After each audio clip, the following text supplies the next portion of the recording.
मेरे भाइयों, दोस्तों, बहनों, चाहे आप जलसे में मेरी गुफ्तगू सुन रहे हैं या आप YouTube पे सुन रहे हैं, क्योंकि मेरा तो टेलीविजन पे आना इन्होंने बंद कर दिया है।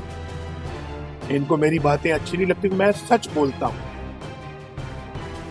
मैं हक बात करता हूँ, तो लिहाजा उनके अंदर मेरी बातें सुनने का हौसला नहीं है, इसलिए मेरी आवाज टीवी पर इन्होंने बंद की हुई है।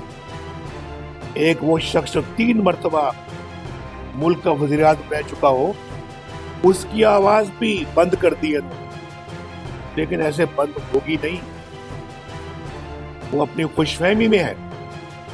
मेरी बात अल्लाह के फजलो करम से पाकिस्तान के अवाम के घर घर में पहुंच रही है और इंशाल्लाह आइंदा आने वाले दिनों में और पहुंचेगी। तो आपको फैसला करना है।